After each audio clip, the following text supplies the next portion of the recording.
J'ai eu un refus de demande de visa pour le regroupement familial, je voudrais faire un recours, comment procéder? Si vous voulez faire un recours, il faut trouver un avocat qui peut s'en charger. Ça, on est à votre disposition, donc prenez contact avec moi et je pourrais vous dire exactement ce qu'on peut faire. Maintenant, il est 9 fois sur 10, quand on a un refus de regroupement familial, ça sert à rien de faire un recours. Pourquoi est-ce que ça sert à rien de faire un recours? Parce que généralement, ça va beaucoup plus vite d'introduire une nouvelle demande. Si vous faites admettons que vous êtes conjointe belge, admettons que vous avez un refus qui est motivé par le fait que vous avez, il y a grosso modo 3 catégories de motifs possibles. Le motif, ça peut être un petit motif du genre, vous avez donné un certificat médical qui n'était pas légalisé, vous avez donné votre contrat de bail mais il n'était pas enregistré, vous avez un document qui n'est pas tout à fait conforme.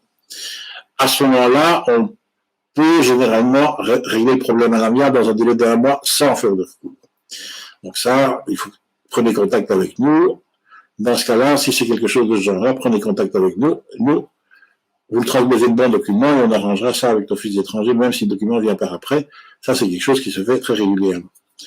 Deuxième chose, vous pouvez avoir une décision qui est négative simplement parce que vous ne remplissez pas une condition. Par exemple, vous n'avez pas des revenus stables, réguliers, suffisants, vous n'avez pas plus que 1748 €, vous n'avez pas fait un budget, ou bien vous avez un CDD, ou bien vous êtes au CPS, ou je ne sais pas quoi. Il y a tout un ensemble de cas dans lesquels on ne remplit pas une des conditions, notamment au niveau des revenus. C'est clair que si vous ne remplissez pas la condition, le recours ne va servir à rien parce que le juge ne vous donnera pas raison contre la loi. Donc là, ça ne sert à rien de faire un recours non plus. Troisième possibilité qui peut se présenter, c'est qu'effectivement, vous avez l'office étranger qui refuse, par exemple, de reconnaître votre mariage parce que c'est un mariage blanc. Là, ça vaut la peine de faire un recours. Mais attention, c'est pas un recours devant le tribunal qu'on croit, c'est pas le tribunal, le conseil du contentieux étranger qui va se charger de ça, parce que c'est pas un problème de droit administratif. C'est un problème de droit civil, et donc, ça va devoir se régler devant le tribunal civil.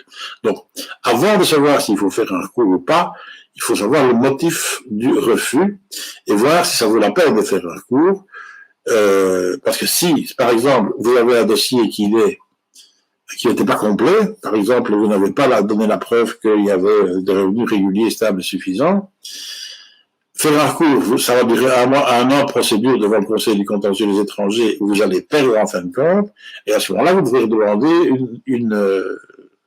refaire une demande de visa, donc total, 1 an de procédure plus 6 mois pour la nouvelle demande, ça fait 1 an et demi. Alors que si vous réintroduisez tout de suite une nouvelle demande de visa sans faire de recours, là, ça dure que 6 mois pour que vous ayez le visa de regroupement familial soit accordé. Et il vaut mieux alors à ce moment-là utiliser l'argent que vous utilisez pour payer un avocat pour faire un recours, il vaut mieux l'utiliser pour que vous demandez à l'avocat de faire un dossier correct de manière à ce que ça passe sans problème. Ça ira beaucoup plus vite et ça vous coûtera beaucoup moins cher. Donc, il n'y a que des cas vraiment rarissimes dans lesquels ça vaut la peine de faire un recours, principalement quand l'Office des étrangers ne veut pas reconnaître la validité d'un mariage qui a été célébré à l'étranger. Et à ce moment-là, effectivement, il n'y a pas moyen de faire autrement. Mais là, donc, comment procéder? Vous prenez contact avec nous, par exemple, avec un autre avocat, comme vous voulez.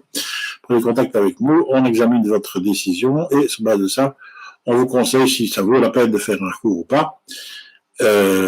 Si on s'est arrangé le problème à l'amiable, on arrange le problème à l'amiable avec l'Office des étrangers.